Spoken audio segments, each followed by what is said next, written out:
ヒグマは酒丸飲みしない。実は脂肪だけ狙う超グルメな県。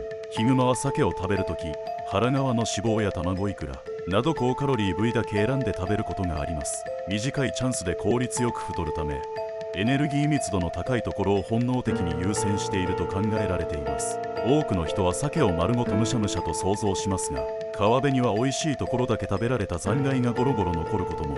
一方で、餌不足の都市や競争の激しい場所では贅沢言わず丸ごと食べるケースもあり、グルメモードとサバイバルモードを使い分けているようです。ヒグマはただの大食いではなく戦略的なグルメ。あなたがヒグマならどの部位から食べますか？想像の答えをコメントでどうぞ。